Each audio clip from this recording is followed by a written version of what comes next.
어차피 얼어 죽으면 사고사야. 이 폭설에 누가 이 산골짜기까지 기어들어와. 엄마, 친아들은 저승에서나 만나보세요. 차가운 세단의 창문 너머로 들려온 그 비정한 한마디는 영하 15도의 강화도 해풍보다 더 날카롭게 나의 심장을 찔렀습니다. 30년간 피눈물로 키운 양아들 민호였습니다. 역시 돈이 좋긴 좋아. 이제 노인네 냄새 안 맡아도 되니 살 것 같네.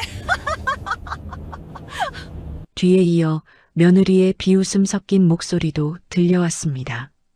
나의 마지막 숨결이 눈 속에 묻혀갈 때 아들과 며느리 두 짐승은 바다 건너 일본 삿포로로 날아가고 있었습니다.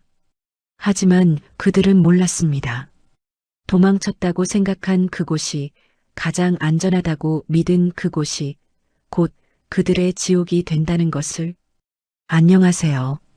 저는 올해 72세의 박말순입니다. 30년 동안 폐지 한 장도 허투루 쓰지 않으며 눈물의 세월을 견뎌왔습니다. 그 모든 고생은 잃어버린 아이를 다시 만날 수 있으리라는 하나의 희망을 위한 것이었죠. 마침내 제가 평생 그리워했던 친아들을 찾았다는 소식을 들었을 때 제 인생에 눈부신 봄날이 왔다고 믿었습니다. 하지만 그 기쁨은 단 하루 만에 끝났어요. 그 눈부신 희망 때문에 제 손으로 키운 양아들에게 한겨울 벼랑 끝의 지옥으로 처참하게 내동댕이 쳐졌기 때문이죠. 지금 생각해도 손발이 벌벌 떨리는 기억이지만 이제는 다 털어놓고 잊고 싶은 저의 이야기 한번 들어보시겠어요? 사연 시작 전 구독과 좋아요 눌러주시면 오늘도 행복한 하루가 되실 거예요. 진실의 사연 시작합니다. 작년 1월 강화도에 대설경보가 내려졌던 그날 밤을 저는 영원히 잊을 수 없습니다. 아니, 죽어서 지옥에 간다 해도 그날의 차가운 공기, 타이어가 눈길을 지시기는 소리, 그리고 제 아들의 비릿한 웃음소리는 제 영혼에 낙인처럼 찍혀 있을 겁니다. 오후 4시를 넘기면서부터 하늘은 낮게 가라앉아 있었어요. 잿빛 구름이 사너리를 집어삼킬 듯 내려와 있었고 도로는 이미 얼어붙어 차들이 거북이 걸음을 하고 있었죠. 제 양아들 민호의 검은색 세단 뒷좌석에 갇힌 저는 창밖을 보며 알 수 없는 불안에 떨고 있었습니다. 차 안은 히터를 지나치게 틀어놓아 숨이 막힐 만큼 덥고 건조했습니다. 며느리 지은이가 어머니 찬바람 들어오면 피부 상해요라며 신경질적으로 송풍구 방향을 돌려대고 있었으니까요. 민호야, 눈이 이렇게 많이 오는데 온천은 다음에 가는 게 낫지 않을까? 내 형 만날 시간도 얼마 안 남았는데. 저는 앞좌석 헤드레스트를 붙잡으며 조심스럽게 물었습니다. 내비게이션 화면은 빨간색 정체 구간으로 뒤덮여 있었고 와이퍼는 뿌드득 뿌드득 소리를 내며 쉴 새 없이 움직였지만 앞유리에 쌓이는 눈을 치우기엔 역부족이었습니다. 아, 엄마. 걱정 좀 그만하세요. 제가 알아서 한다니까요. 그리고 예약 다 해놨는데 지금 취소하면 돈 그냥 날리는 거예요. 운전대를 잡은 민호의 목소리는 평소보다 한 옥타브 높았습니다. 백미러로 저를 힐끔거리는 그의 눈동자가 불안하게 흔들리는 것을 그때 알아챘어야 했습니다. 그는 껌을 씹는 턱에 힘을 잔뜩 주고 있었고 핸들을 쥔 손가락 마디마디가 하얗게 질려 있었죠. 차가 국도를 벗어나 가로등 하나 없는 구불구불한 산길로 접어든 건 그때쯤이었습니다. 사방은 칠흑 같은 어둠뿐이었고 자동차 헤드라이트 불빛만이 춤추듯 눈보라를 비추고 있었습니다. 여보, 여기 맞아? 가로등도 없네. 조수석에 앉은 며느리 지은이가 팔짱을 낀 채 콧방귀를 뀌며 말했습니다. 그녀는 춥다면서도 창문을 살짝 내리고 밖을 살피고 있었습니다. 마치 인적이 없는지 CCTV는 없는지 확인하려는 사람처럼 눈을 번뜩이면서요. 사실 제 불안감은 어제부터 시작되었습니다. 그날 민호는 제 컨테이너 사무실을 찾아와 늘 그렇듯 돈 이야기를 꺼냈었죠. 엄마, 우리 집 치킨 맛은 끝내주는데 자본금이 없어서 홍보를 못하는 거예요. 이거 프랜차이즈로 바꾸고 돈만 있으면 교촌이나 비비큐처럼 대박 날 수 있다고요. 그때 제가 무심코 내뱉은 거절의 한마디, 그리고 30년 만에 잃어버렸던 아들이 살아 돌아왔다는 기적에 들떠 홧김에 털어놓았던 어떤 진실이 이 끔찍한 비극의 도화선이 될 줄은 꿈에도 몰랐습니다. 그 말을 들은 민호는 화를 내는 대신 입가에 기묘한 미소를 띠며 돌아갔습니다. 저는 그게 폭이나 체념인 줄로만 알았습니다. 하지만 지금 이 차가운 눈밭에 버려지고 나니 뼈저리게 깨닫게 되네요. 그건 체념이 아니라 저를 제거하기 위한 카운트다운의 시작이었다는 것을요. 다 왔어요. 내리세요. 상념에 잠겨있던 사이 차가 멈춰섰습니다. 민호가 시동을 끄지도 않은 채 안전벨트를 풀며 말했습니다. 창밖을 보니 온천은커녕 앙상한 나뭇가지만이 흉물스럽게 뻗어있는 어느 낡은 폐별장 앞이었습니다. 오랫동안 사람의 발길이 닿지 않은 듯 입구의 철제 대문은 녹이 슬어 한쪽으로 기울어져 있었고 마당에는 무릎 높이까지 눈이 쌓여 있었습니다. 여기가 온천이야? 아, 일단 내려보시라니까요. 짐부터 옮겨야 할 거 아니에요. 민호가 뒷문을 벌컥 열어젖혔습니다. 차가운 냉기가 맹수처럼 차 안으로 들이닥쳤습니다. 저는 엉겁결에 차 밖으로 끌려 나오다시피 내렸죠. 발을 디디자마자 푹신한 눈 속에 발목이 잠겼고 살을 애는 듯한 칼바람이 뺨을 후려쳤습니다. 아이고, 추워라, 민호야. 대체 여기가 어디냐? 저는 옷깃을 여미며 몸을 사시나무처럼 떨었습니다. 그때였습니다. 민호가 품 안에서 꼬깃꼬깃 접힌 서류 봉투 하나를 꺼내 제 가슴팍에 들이밀었습니다. 엄마, 추우니까 긴 말 안 할게요. 여기 도장부터 찍으세요. 어두워서 잘 보이지 않았지만 차의 헤드라이트 불빛에 비친 서류의 제목은 선명했습니다. 상속재산 포기 및 증여계약서. 순간 저는 제 눈을 의심했습니다. 머릿속이 하얗게 변하며 추위조차 잊게 되더군요. 너 또 고물상 딱 말하는 거냐? 그건 내가 엊그제 분명히 말했잖아. 그 돈은 내 형 도연이 줄 거라고. 30년을 가슴에 묻고 살았는데 기적처럼 살아 돌아온 네 형 줄 거라고. 그러니까 지금 찍으시라고요. 그 새끼 만나기 전에. 민호가 악을 쓰며 소리쳤습니다. 탐욕과 조바심에 번들거리는 그의 눈빛은 제가 알던 아들이 아니었습니다. 형은 무슨 얼어 죽을 형이야. 30년 동안 코빼기도 안 보이다가 이제 와서 다 된 밥에 숟가락 얹겠다는데 그럼 내가 넌 놓고 가만히 있어야 해요? 그럼 난 뭐예요? 나는 엄마 아들 아니에요? 옆에 서 있던 며느리 지은이도 거들었습니다. 그녀는 팔짱을 낀 채 비릿한 웃음을 흘리며 한 발 다가왔습니다. 어머니, 너무하신 거 아니에요? 친아들 나타났다고 이렇게 사람 차별해도 돼요? 그동안 아플 때 누가 병원 데려갔고 누가 밥 차려줬어요? 그녀의 목소리는 차가운 바람보다 더 시렸습니다. 10년을 며느리라고 밥 해먹이고 옷 사입혔는데 돌아오는 건 이런 끔찍한 배신이라니. 가슴이 쇠사슬로 조여오는 것 같았습니다. 이 나쁜 것들아, 짐승만도 못한 것들. 저는 치밀어 오르는 분노에 손이 부들부들 떨렸습니다. 안 찍어. 절대 못 찍는다. 내 눈에 흙이 들어가기 전엔 어림도 없어.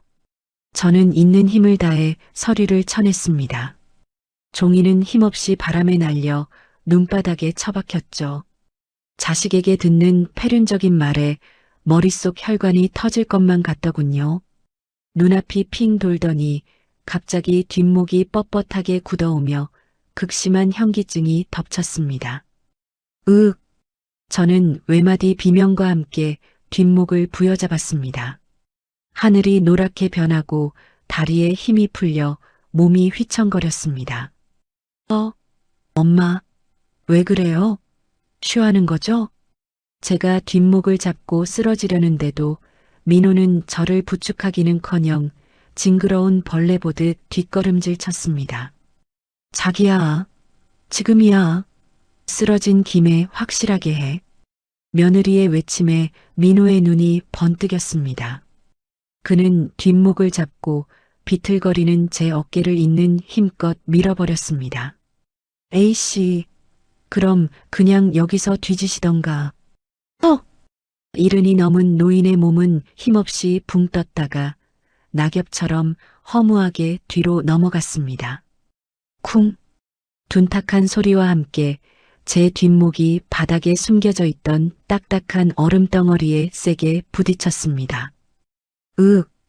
머리 뒤쪽에서 번개가 치는 듯한 격통이 일더니 순식간에 눈앞이 번쩍였습니다. 그리고 거짓말처럼 발가락 끝까지 찌릿한 마비가 퍼져나갔습니다. 뇌에서 보내는 신호가 끊어진 듯 손가락 하나 까딱할 수 없었습니다. 어머, 자기야, 너무 세게 민 거 아니야? 어머니 괜찮으세요? 지은이가 호들갑을 떨었지만 저를 일으켜 세우려는 신용조차 하지 않았습니다.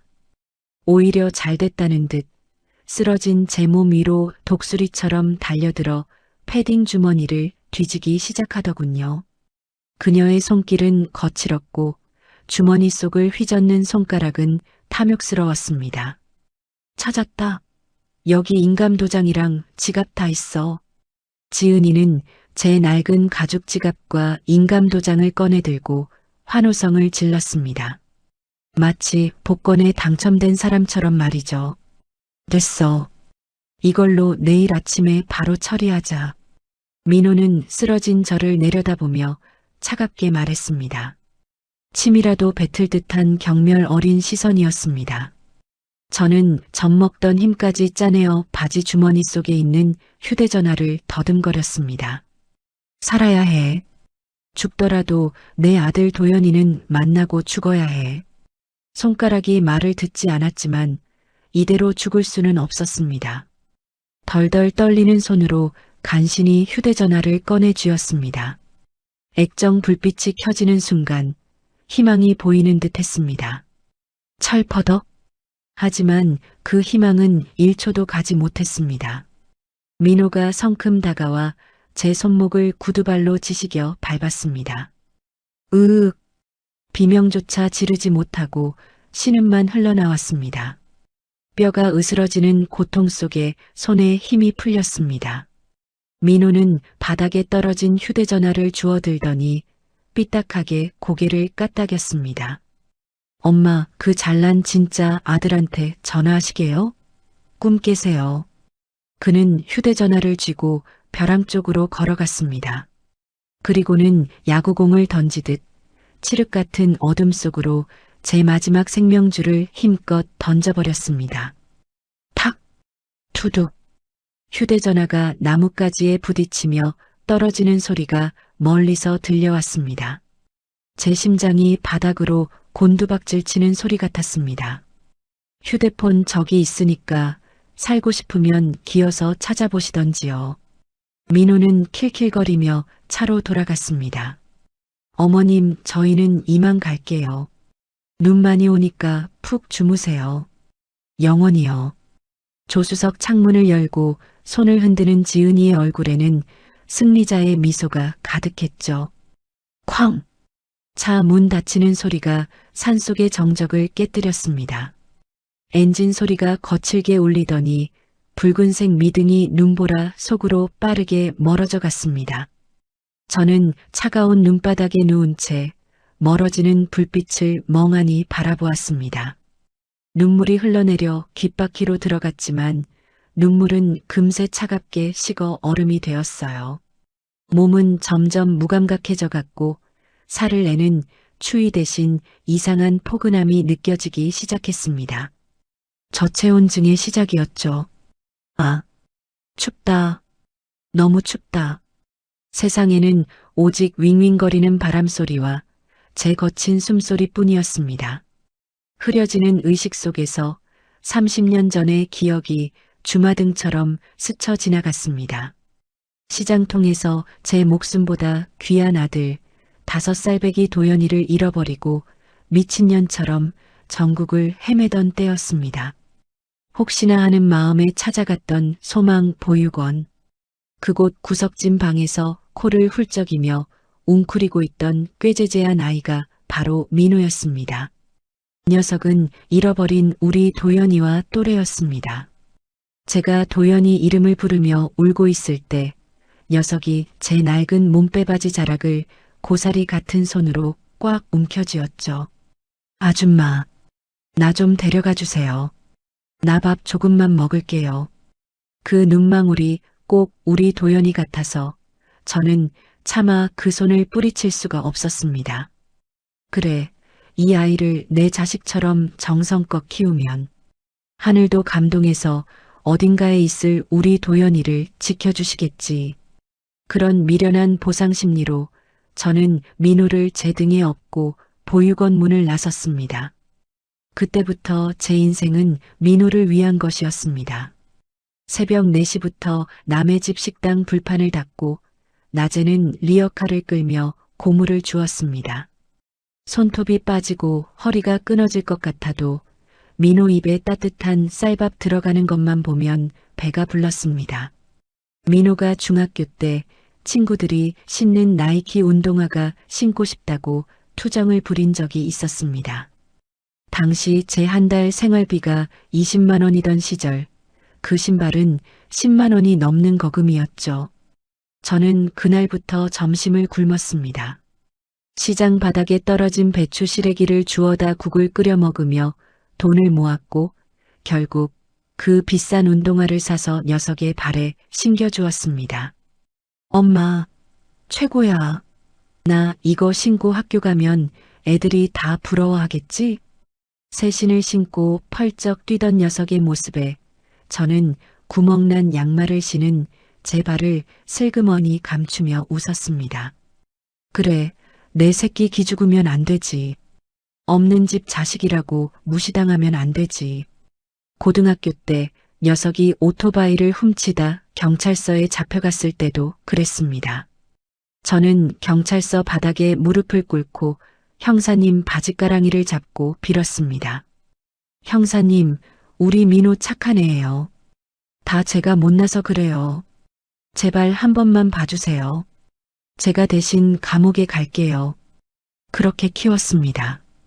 제 살을 깎아 녀석의 살을 채웠고 제 피를 팔아 녀석의 뼈를 키웠습니다. 민호는 단순한 양아들이 아니었습니다. 잃어버린 도연이에 대한 속죄이자 제 삶의 유일한 희망이었습니다. 그런데 그렇게 금지옥엽 키운 놈이 이제 와서 저를 눈 속에 버리다니요.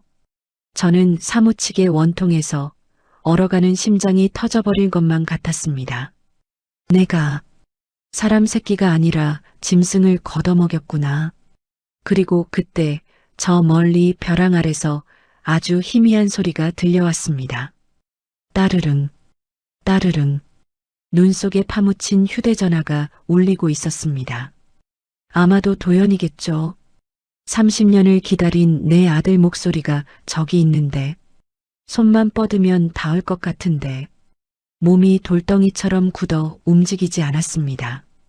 체온이 급격히 떨어지며 졸음이 파도처럼 밀려왔습니다. 하얀 눈송이가 제 얼굴을 덮기 시작했습니다. 차갑다 못해 뜨겁게 느껴지는 눈이 제 눈꺼풀을 짓눌렀습니다.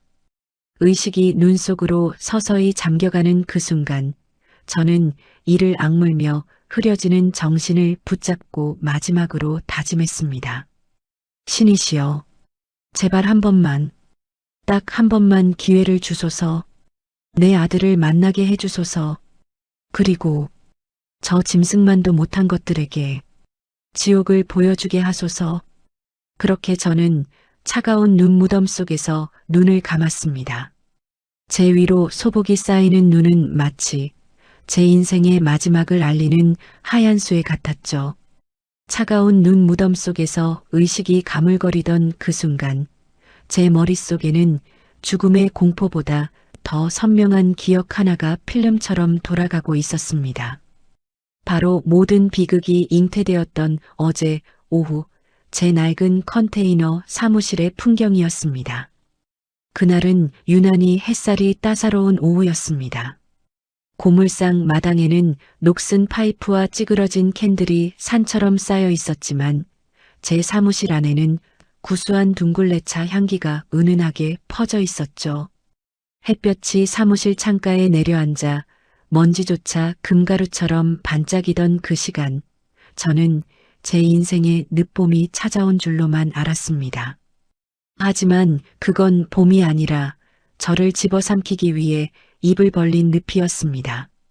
오후 2시경 고물상 입구로 흙먼지를 일으키며 육중한 검은색 세단 한 대가 들어왔습니다. 평생 리어카와 1톤 트럭만 드나들던 이 진흙탕 바닥에 어울리지 않는 고급 승용차였죠. 차 문이 열리고 말끔한 슈트를 차려입은 중년 남자가 내렸습니다. 그는 질퍽한 진흙바닥에 구두가 묻는 것도 아랑곳하지 않고 제 사무실 문을 두드렸습니다. 실례합니다. 이곳이 영광자원 사장님 사무실 맞습니까? 법무법인 태양의 최진수 변호사입니다. 저는 목장갑을 벗으며 엉거주춤 일어났습니다.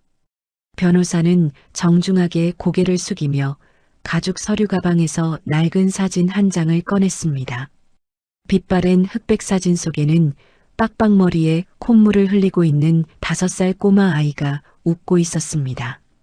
어르신, 혹시 30년 전 남대문 시장통에서 잃어버리셨던 아드님 김도현 씨를 기억하십니까? 그 이름 3글자가 귀에 꽂히는 순간 제 심장이 멈추는 것 같았습니다. 손에 들고 있던 둥글레 찻잔이 바닥으로 떨어져 챙그랑하고 박살났습니다. 뜨거운 찬물이 발등을 적셨지만 뜨거운 줄도 몰랐습니다. 30년 전 그날 남대문 시장은 다가올 구정 대목으로 발 디딜 틈 없이 북적였습니다. 저는 도연이에게 새 옷을 사주겠다며 시장에 데려갔었죠.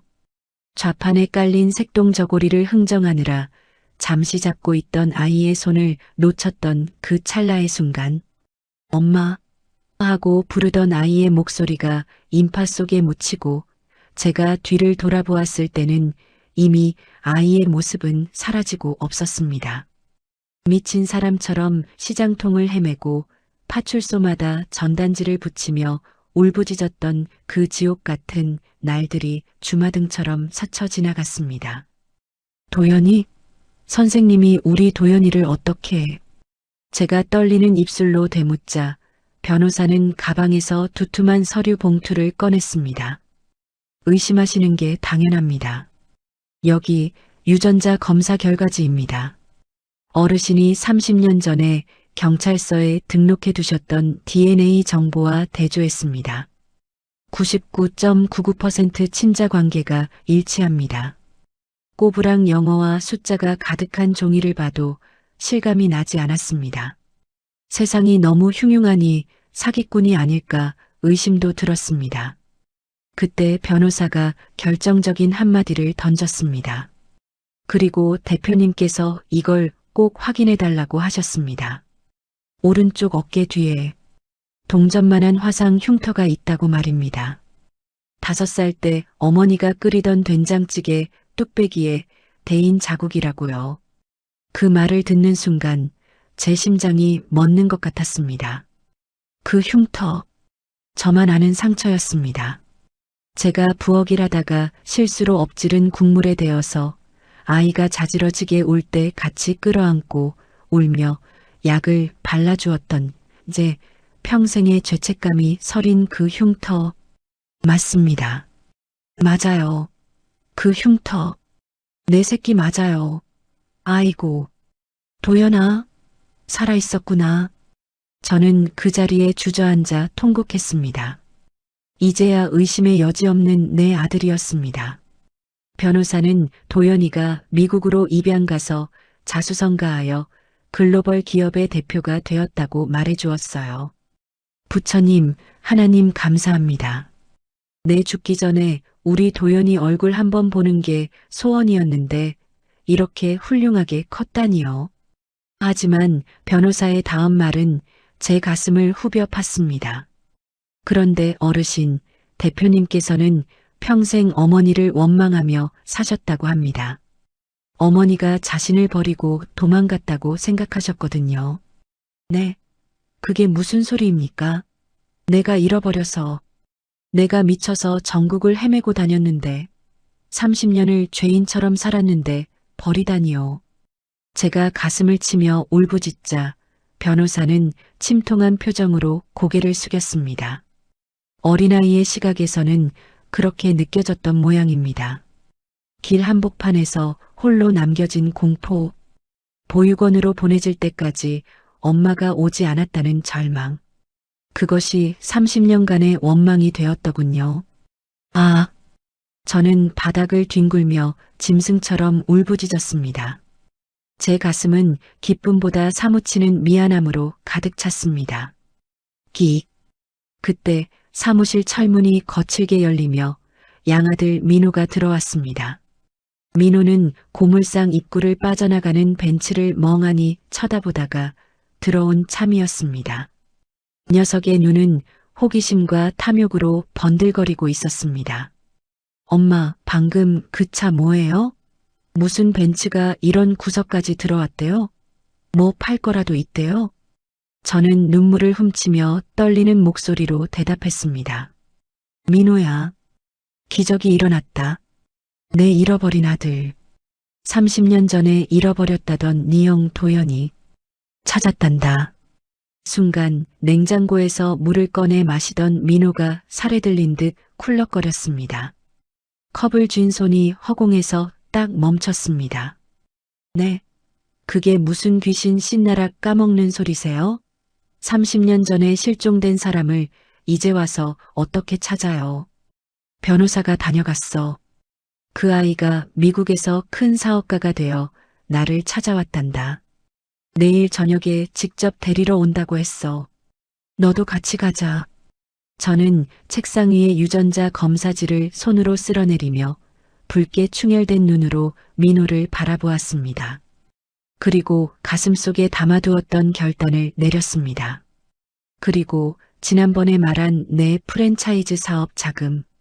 미안하지만 이번엔 안 되겠다. 이 고물상 땅이랑 건물.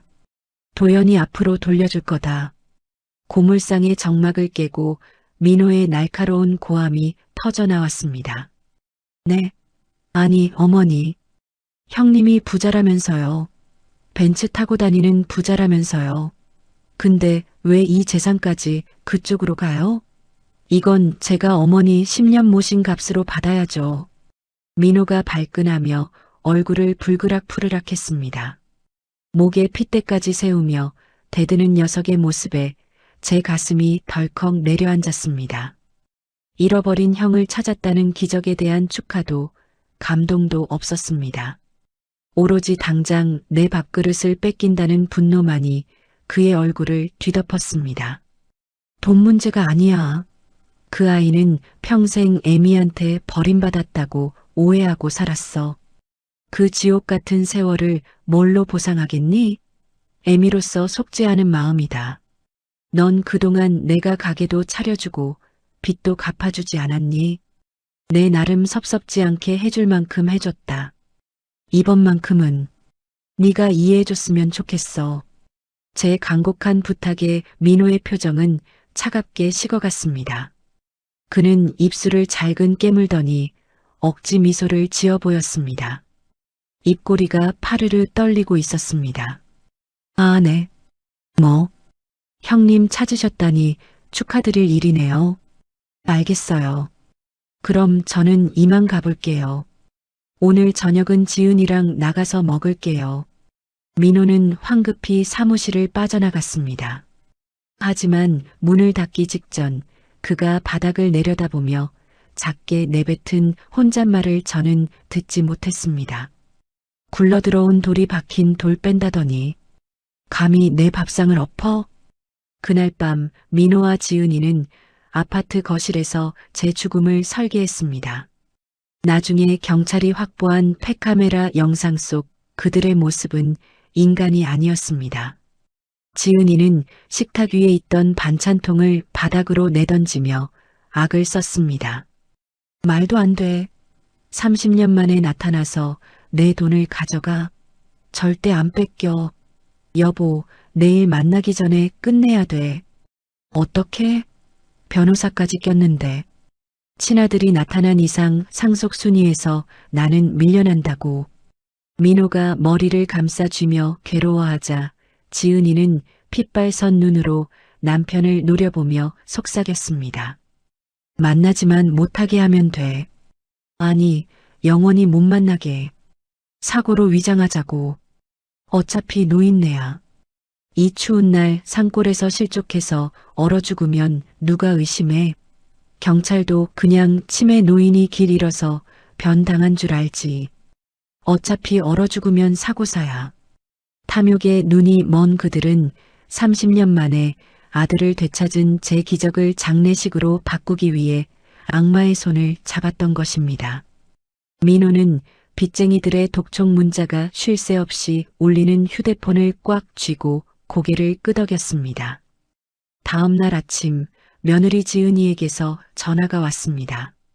어머니, 저예요, 지은이. 어제 그 소식 듣고 저희가 얼마나 기뻤는지 몰라요. 오늘 저녁에 형님 만나신다면서요? 인천공항 가는 길 옆에 강화도 성모도 온천이라고 있어요. 거기가 미네랄 물이라 한 번만 담그면 피부가 비단결처럼 된대요. 형님 만나는데 뽀얗게 하고 가셔야죠. 거기서 목욕하고 장어 구이 딱 드시고 오면 돼요. 저녁 전까지는 집에 데려다 드릴게요. 그 목소리는 너무나 달콤했고 너무나 따뜻했습니다. 마치 독이 든 성배처럼 말이죠. 저는 바보처럼 뛸 듯이 기뻐하며 장롱 깊숙이 넣어두었던 옥색 스웨터를 꺼내 입었습니다. 민호가 좋아하는 삶은 달걀을 삶고 껍질을 까며 흥얼거렸습니다. 30년 전 잃어버린 도연이를 만날 생각에 가슴이 벅차올랐고 이제라도 철들어서 애미를 챙기는 민호가 기특해 눈물이 날 지경이었죠. 거울 속에 비친 제 얼굴은 주름진 노파였지만 표정만큼은 새색시처럼 들떠 있었습니다. 그렇게 저는 제 발로 지옥행 열차에 올라탔던 것입니다. 제가 차가운 눈밭에서 서서히 의식을 잃어가고 있던 바로 그 시각. 저를 짐짝처럼 내다버리고 떠난 아들 내외의 차 안에서는 악마들의 축제가 벌어지고 있었습니다. 자기야, 아까 노인네 표정 봤어? 이게 무슨 짓이냐 하면서 눈 동그랗게 뜨는데 진짜 웃겨 죽는 줄 알았네. 꼭 물에 빠진 생쥐꼴이더라. 조수석에 앉은 며느리 지은이가 물티슈를 뽑아 손을 벅벅 닦으며 깔깔거렸습니다. 그녀는 마치 더러운 오물이라도 만진 것처럼 제 옷자락이 닿았던 시트 가죽을 신경질적으로 문지르고 있었습니다. 아, 냄새. 차 안에 노인네 고물상 냄새 배었어.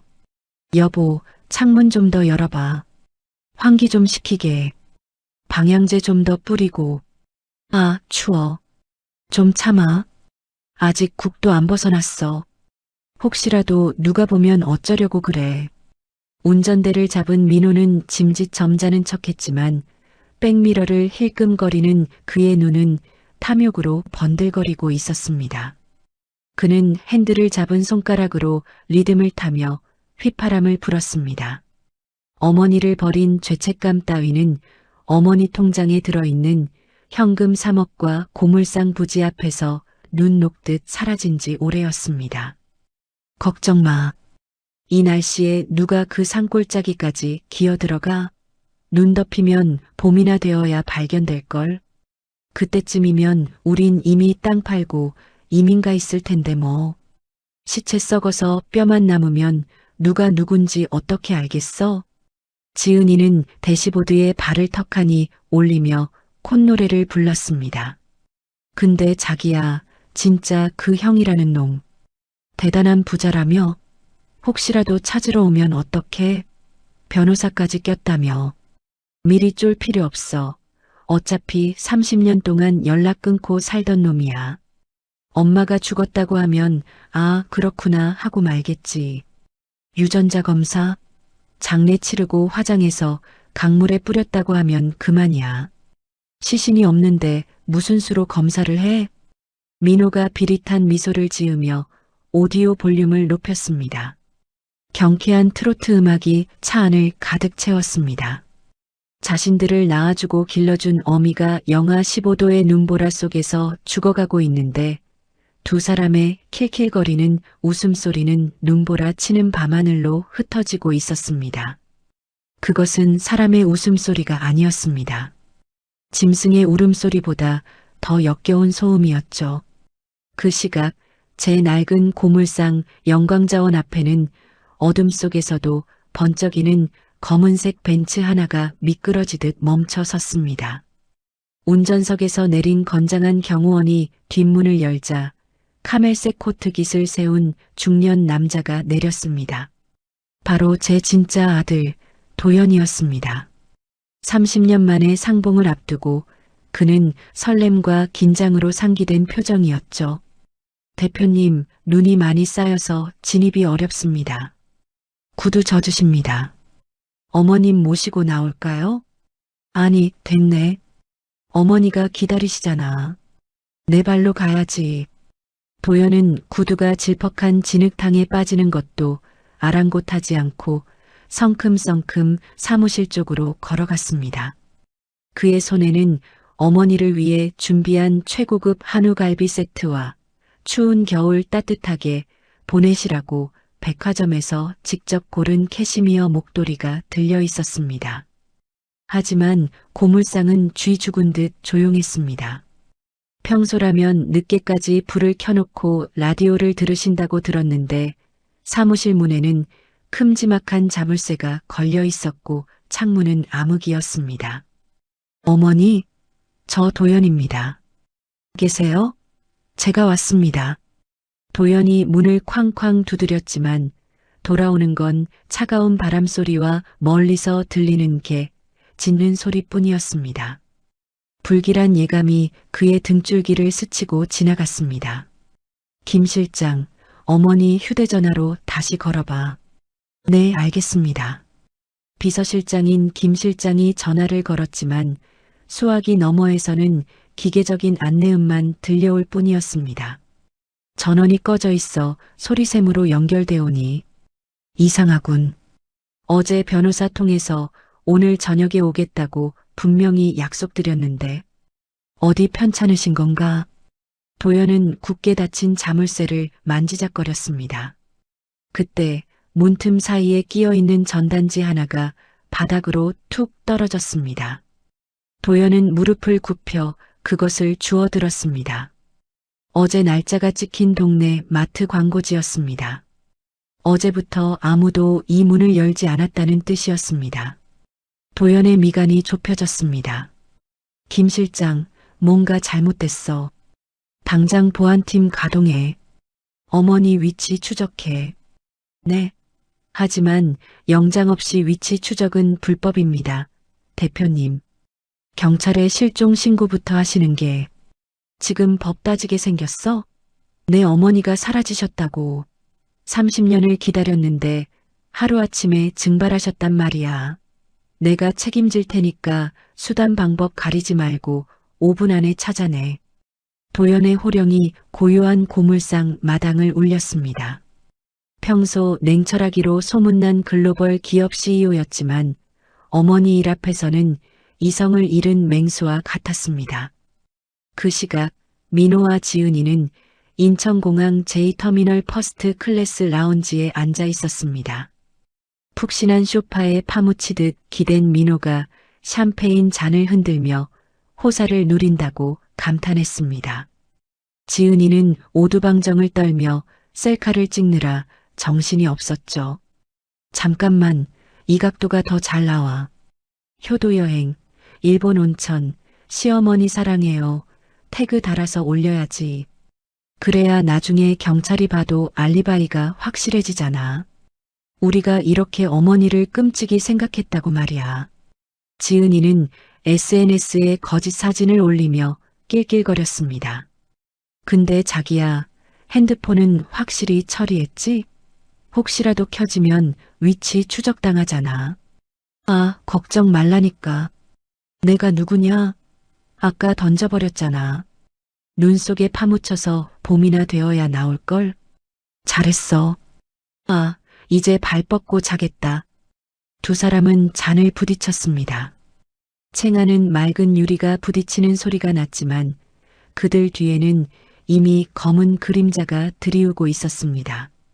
도연은 차 안에서 불안한 마음을 애써 억누르고 있었습니다. 그때 김 실장의 태블릿 PC 화면에 빨간 점 하나가 깜빡이기 시작했죠. 보안팀 해커가 기지국 정보를 뚫어낸 것입니다. 대표님, 찾았습니다. 어르신 휴대전화 신호가 마지막으로 잡힌 곳이 강화도 해안가 산속입니다.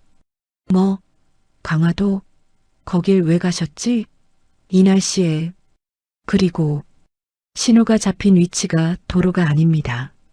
국도변에서 약 500m 떨어진 절벽 아래 숲속입니다. 이 정도면 사람이 걸어서 들어갈 수 없는 곳일 것 같은데요. 도연의 얼굴이 백지장처럼 하얗게 질렸습니다.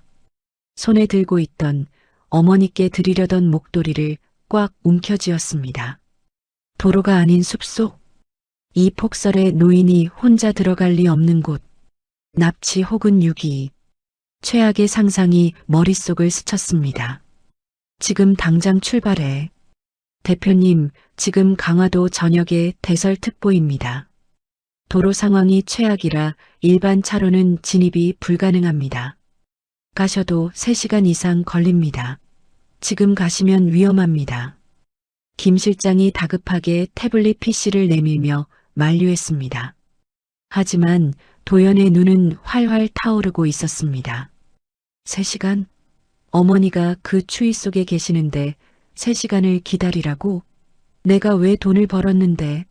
이럴 때 쓰려고 번 거 아니야. 도연은 주먹으로 시트를 내리쳤습니다. 30년 만에 찾은 어머니였습니다. 얼굴 한번 못 보고 따뜻한 밥 한 끼 대접 못하고 이렇게 잃을 수는 없었습니다. 지금 당장 SUV 차량 10대 이상 수배해. 최고 사양, 사륜구동으로. 그리고 특수구조 장비 갖춘 팀과 사설 구급차도. 네. 하지만 지금 차량 통제 구간이 많아서 대형 차량을 그 시간에 모으는 것도 쉽지 않습니다. 돈은 얼마가 들어도 상관없어. 대한민국에 사륜 구동 SUV가 없으면 차량 회사를 통째로 사버려서라도 지금 당장 띄워. 모든 운전자에게 내가 직접 책임진다고 전하고. 도연의 목소리는 절규에 가까웠습니다.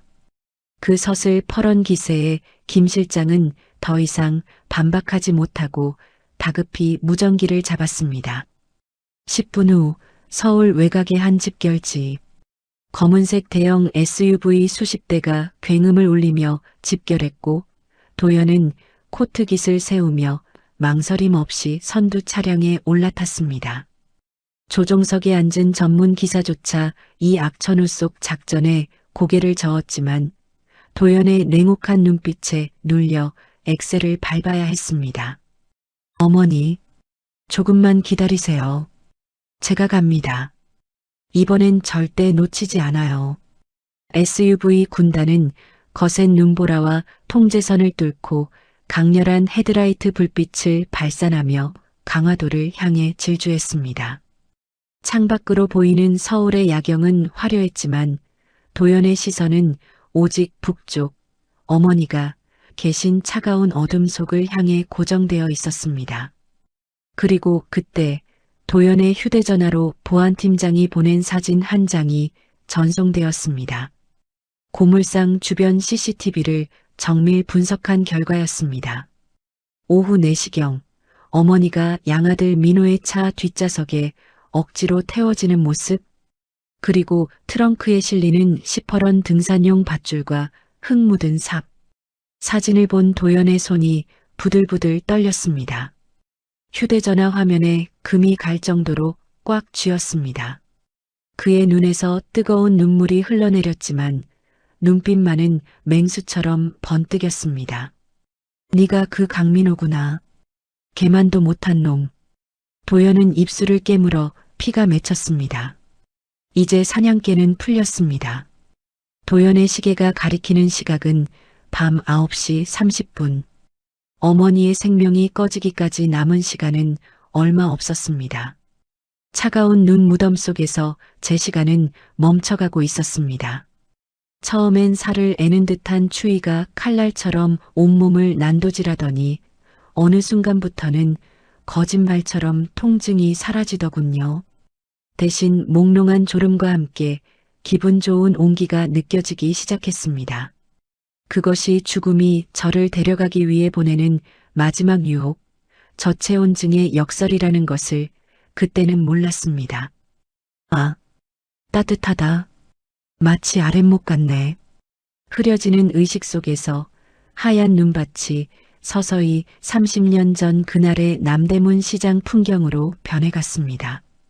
고소한 기름 냄새, 시끌벅적한 사람들의 소리, 그리고 제 치맛자락을 잡고 있던 고사리 같은 손의 온기까지 제 눈앞에 헛것이 보이기 시작했습니다. 5살배기 도연이가 떼떼옷을 입고 제가 사줬던 빨간 벙어리 장갑을 낀 채 저 멀리서 달려오고 있었습니다. 엄마, 어디 갔었어? 나 무서웠어. 환영 속에 도연이는 울고 있었습니다. 그 모습이 어찌나 선명한지 얼어붙은 제 심장이 쿵 하고 내려앉았습니다. 도연아, 내 새끼. 저는 환영을 향해 손을 뻗으려 했지만 제 팔은 이미 통나무처럼 굳어 눈 속에 파묻혀 움직이지 않았습니다. 눈물이 주르륵 흘러내려 귓가에 고였습니다. 미안하다. 정말 미안하다. 애미가 바보 같아서. 제 머릿속에는 변호사가 해줬던 말이 비수처럼 날아와 꽂혔습니다. 대표님께서는 평생 어머니가 자신을 버렸다고 생각하며 원망 속에 사셨습니다. 그 말이 사무쳐 억장이 무너졌습니다. 차가운 고아원 바닥에서 엄마를 기다리다 잠들었을 아이. 밤마다 이불 속에서 엄마가 날 버렸어라며 울었을 아이. 그 30년의 외로움을 생각하니 차라리 지금 이대로 얼어 죽는 게 내 죄를 씻는 길인가 싶었습니다. 아가, 다음 생에 다시 만나면 그때는 절대 이 손 놓지 않을게. 그땐 부잣집 엄마가 아니라도 너 따뜻한 밥 한 끼는 배불리 먹이는 엄마로 태어날게. 도연의 환영이 눈보라 속으로 희미하게 멀어져 갔습니다. 엄마, 가지마. 엄마. 아이의 울음소리가 윙윙거리는 바람소리에 섞여 귓가를 맴돌았습니다. 눈꺼풀이 천근만근 무거워지며 세상이 하얗게 지워져 갔습니다. 제 위로 쌓인 눈은 두꺼운 솜니불처럼 저를 완전히 덮어버렸고 제 심장 박동은 바람 앞에 등불처럼 꺼져가고 있었습니다. 부웅. 그때였습니다. 도연이의 울음소리인 줄 알았던 소리가 점점 거대해지더니 고요했던 밤의 정적을 찢어밟길 듯한 묵직한 엔진 굉음으로 바뀌었습니다. 그것은 마치 대형 트럭 수십 대가 한꺼번에 달려오는 듯한 압도적인 소리였습니다. 동시에 감겨있던 제 눈꺼풀 위로 강렬한 빛이 쏟아졌습니다. 수십 개의 강렬한 헤드라이트 불빛이 사방을 비추며 칠흑 같던 숲속을 대낮처럼 환하게 만들었습니다. 그 빛은 마치 하늘에서 내려온 동아줄 같았습니다. 여러 대의 차 문이 동시에 닫히는 소리가 들리더니 다급한 발자국 소리가 눈밭을 지시 기며 다가왔습니다. 그것은 혼자가 아니었습니다. 검은 옷을 입은 건장한 그림자들이 눈보라를 뚫고 나를 향해 몰려오고 있었습니다. 여기다. 신호가 여기서 끊겼어. 전원 흩어져서 찾아. 이 주변을 수색해. 희미하게 눈을 떴을 때 저는 믿을 수 없는 광경을 목격했습니다. 좁은 산길을 가득 메운 검은색 대형 SUV 차량 군단. 그 차들의 헤드라이트 불빛이 눈에 파묻힌 나를 비추고 있었습니다. 검은 그림자 하나가 최고급 코트가 눈 범벅이 되는 것도 아랑곳하지 않고 구두가 벗겨진 채 눈밭을 기듯이 나에게로 몸을 던졌습니다. 어머니, 어머니, 눈 좀 떠보세요. 제발요. 그 절규에 가까운 목소리. 30년 전 시장통에서 엄마 하고 찾던 그 아이의 목소리가 겹쳐 들렸습니다. 도연이 맞니? 제 입술은 얼어붙어 말이 되어 나오지 않았습니다. 그저 바람 빠지는 소리만 날 뿐이었습니다. 남자는 서치라이트 불빛에 의지해 눈 속에 파묻힌 저를 발견했습니다. 그는 짐승처럼 울부짖으며 제게로 몸을 던졌습니다. 어머니, 저 도연입니다. 눈 좀 떠보세요. 제발요. 도연은 덜덜 떨리는 손으로 제 얼굴에 묻은 눈을 쓸어내렸습니다. 그의 손은 불덩이처럼 뜨거웠습니다. 얼어붙은 제 뺨에 그의 뜨거운 눈물이 후두둑 떨어졌습니다. 그 눈물 한 방울, 한 방울이 제 심장을 다시 뛰게 만들었습니다. 제가 희미하게 신음소리를 내자 도연은 안도감에 오열하며 제 상체를 끌어안았습니다. 살아계셨군요. 감사합니다. 살아주셔서 감사합니다. 도연은 입고 있던 자신의 코트를 벗어 제 몸을 감쌌습니다. 그리고는 꽁꽁 얹어 손을 잡아 자신의 입가로 가져가더니 하하하 하고 입김을 불어넣기 시작했습니다. 조금만 참으세요. 이제 살았어요. 제가 왔어요. 아들이 왔어요. 가까이서 본 도연의 얼굴은 제 남편의 젊은 시절과 똑같았습니다. 짙은 눈썹, 그리고 저를 닮은 눈매. 30년을 꿈속에서만 그렸던 내 아들이 지금 내 눈앞에서 나를 살리려 울고 있었습니다. 뒤이어 구급 대원들과 경호원들이 눈밭을 헤치고 달려왔습니다. 대원들이 산소 마스크를 제 얼굴에 씌우고 제 몸을 보온 담요로 겹겹이 감쌌습니다. 들것에 실려 구급차로 옮겨지는 동안 도연은 제 손을 절대 놓지 않았습니다. 마치 지금 놓으면 다시는 못 만날 사람처럼 제 손뼈가 아플 정도로 꽉 쥐고 있었습니다. 어머니, 들리세요? 저 보이세요? 도연은 제 귀에 대고 끊임없이 말을 걸었습니다. 저는 산소 마스크 너머로 그를 바라보며 힘겹게 고개를 끄덕였습니다. 그래, 보인다. 내 새끼, 이렇게 훌륭하게 컸구나. 마비되었던 손가락 끝에 아주 조금 감각이 돌아왔습니다. 저는 젖먹던 힘을 다해 도연의 손등을 톡 건드렸습니다. 그러자 도연이 아이처럼 엉엉 울음을 터뜨렸습니다. 천하를 호령하는 기업 회장이 늙은 어미 앞에서는 영락없는 5살 꼬마였습니다. 창밖을 보니 저를 삼키려 했던 강화도의 설산이 발 아래로 멀어지고 있더군요. 하얀 눈으로 뒤덮인 그곳은 거대한 무덤처럼 보였습니다. 만약 도연이가 오지 않았다면 저는 저 차가운 무덤 속에서 이름 없는 시체가 되어 썩어갔겠지요. 제발 빨리 갑시다. 도연은 핏발선 눈으로 구급대원에게 소리쳤습니다. 그 서슬 퍼런 외침을 들으며 저는 묘한 안도감을 느꼈습니다. 제 몸을 녹이는 건 구급차의 히터 바람이 아니었습니다. 제 손을 잡고 있는 아들의 뜨거운 체온, 그리고 가슴 밑바닥에서부터 끓어오르는 복수심이 제 피를 다시 돌게 하고 있었습니다.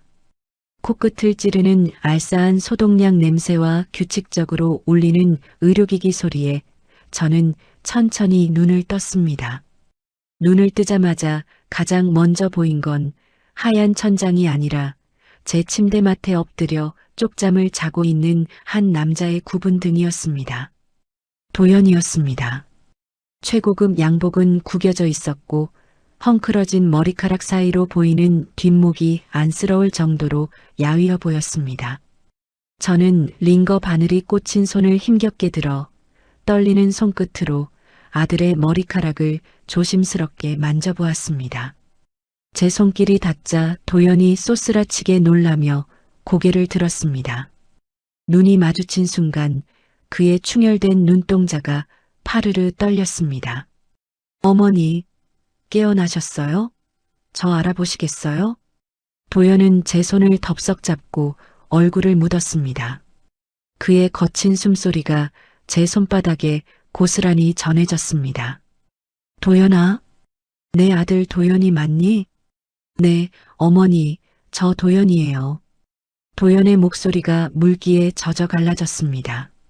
그는 제 손을 자신의 볼에 비비며 하염없이 눈물을 흘렸습니다. 제 거칠고 투박한 손바닥이 비단처럼 고운 아들의 뺨을 어루만졌습니다. 울지 마라. 어미한테 얼굴을 좀 보여줘. 어머니 죄송해요. 제가 너무 늦게 왔어요. 도연은 고개를 들지 못한 채 흐느꼈습니다. 그러다 문득 30년을 가슴속에 담아두었던 말을 토해내듯 꺼냈습니다. 사실 저 어머니 원망 많이 했어요. 미국으로 입양 가서 양부모님 밑에서 자라면서도 매일 밤 이불 뒤집어 쓰고 울었어요. 내가 뭘 잘못해서 왜 나를 버렸냐고 미워하고 또 미워했어요. 아들의 고백이 비수처럼 제 가슴을 찔렀습니다. 그동안 혼자 감당했을 그 외로움이 얼마나 컸을까. 안다. 알아. 그 어린 것이 낯선 땅에서 얼마나 무서웠을꼬. 애미가 죄인이다. 내가 시장통에서 내 손을 놓친 걸 평생을 자책하며 살았다. 저는 눈물을 삼키며 말을 이었습니다. 도연아, 너 그거 아니? 나 30년 동안 내 생일날마다 미역국 끓였다. 도연이 젖은 눈으로 저를 올려다보았습니다.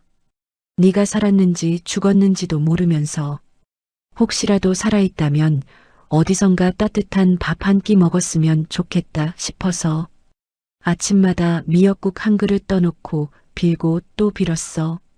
부디 우리 도연이 배는 골치 않게 해달라고.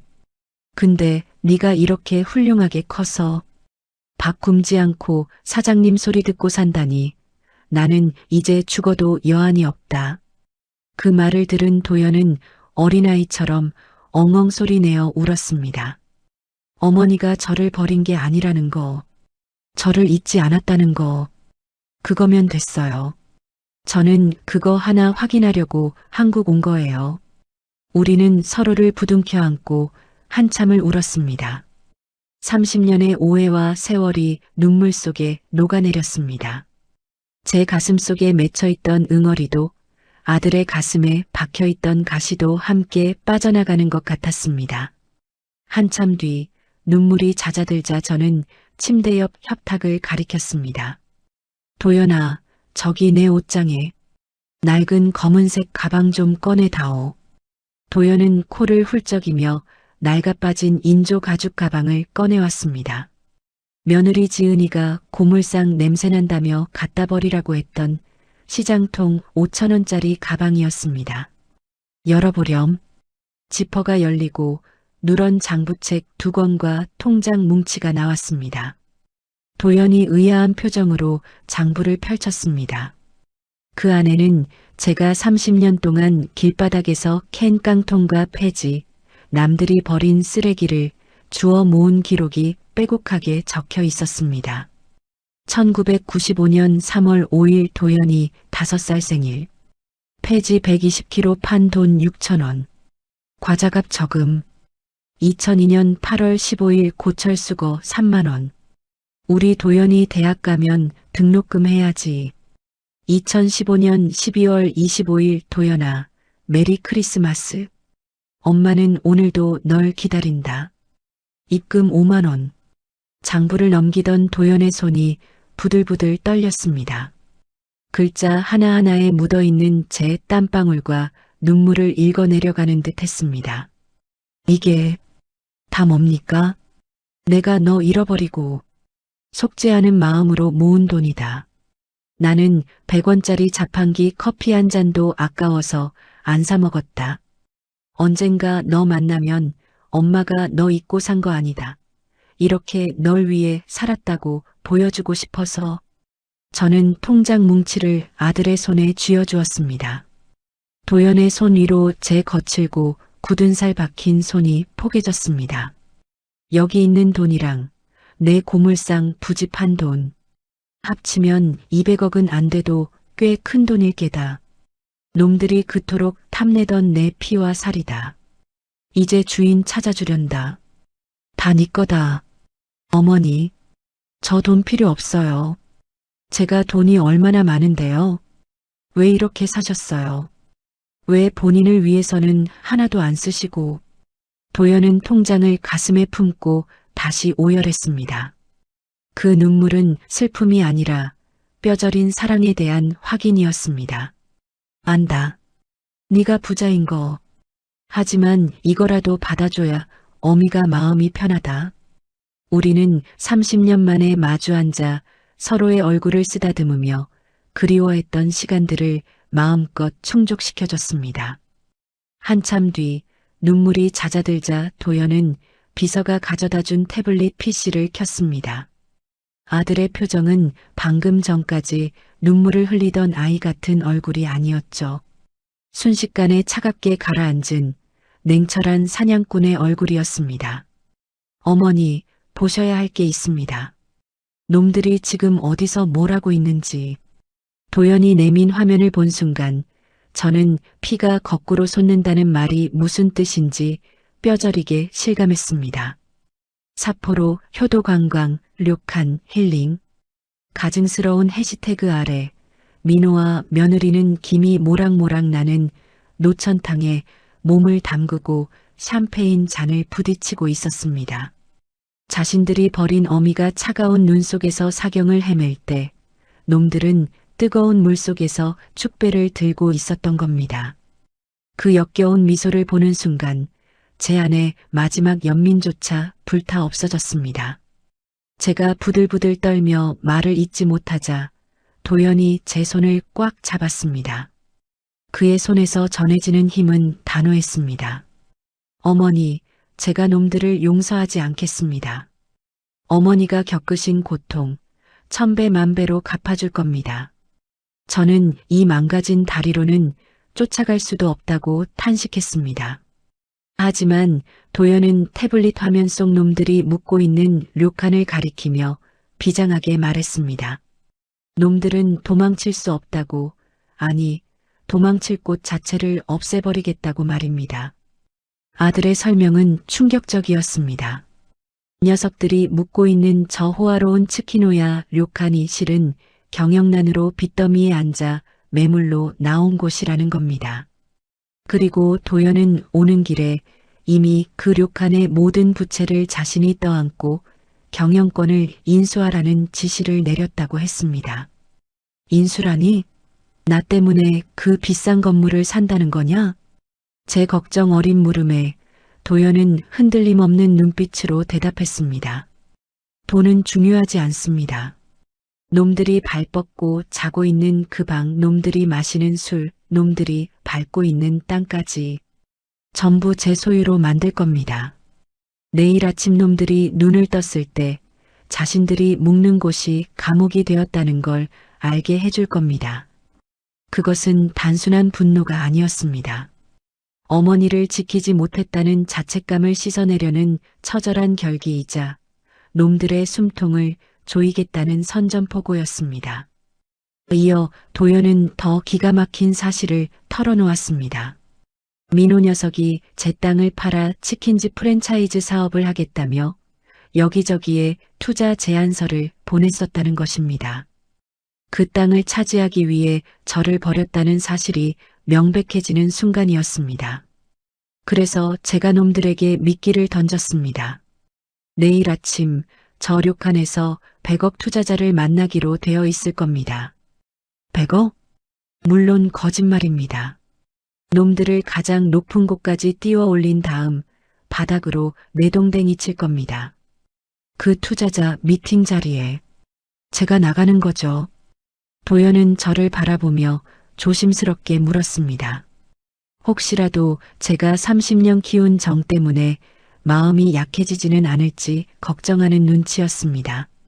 저는 아들의 손을 꽉 잡았습니다. 30년 만에 만난 아들이 이 못난 어미의 복수를 위해 수백억을 쓰고 판을 짜왔습니다. 여기서 제가 마음 약한 소리를 하는 건 아들에 대한 예의가 아니었습니다. 도연아, 고맙다.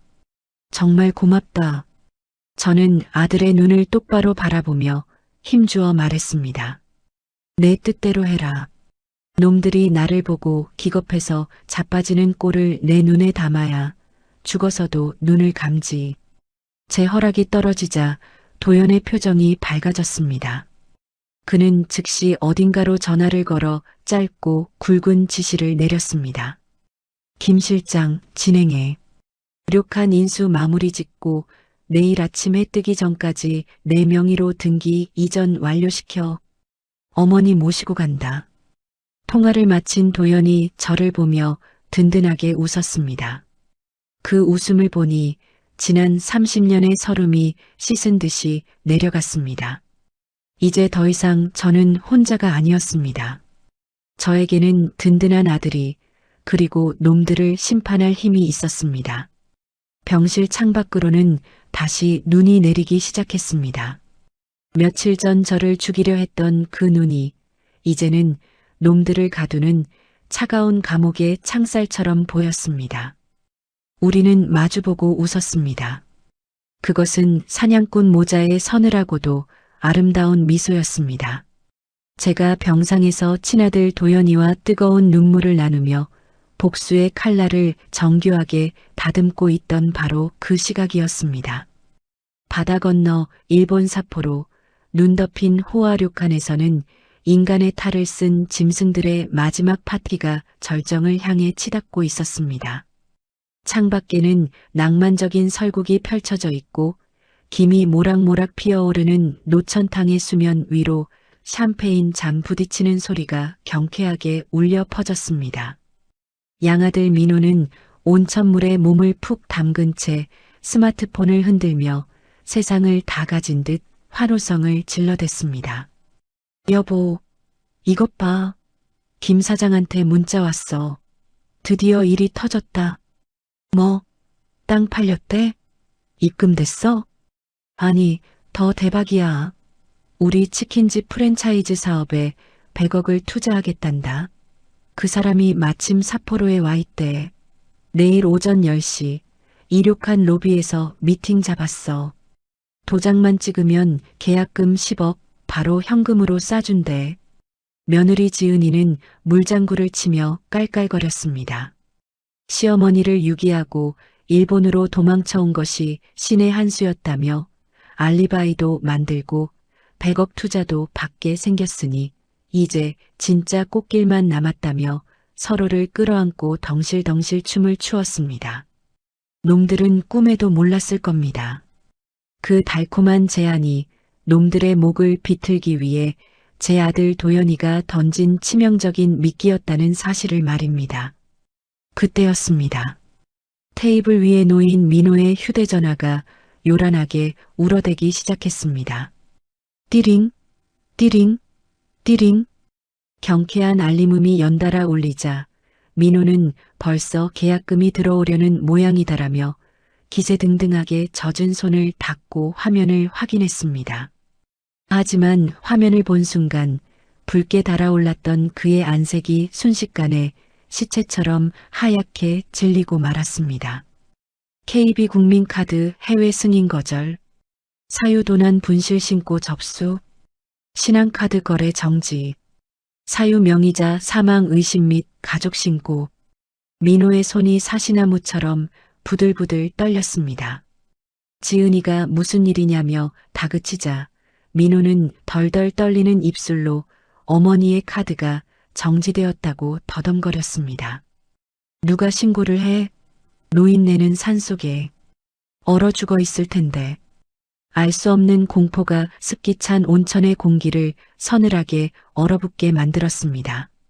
산속에 버린 노인이 살아 돌아왔을 리는 없고 혹시 시체가 벌써 발견된 것은 아닐까 하는 불안감이 그들의 목을 조여왔습니다. 설상가상으로 객실 내선 전화가 따르릉 울렸습니다. 수화기 너머 프런트 직원의 목소리는 사무적이고 단호했습니다. 고객님, 방금 카드사에서 긴급 연락이 왔습니다.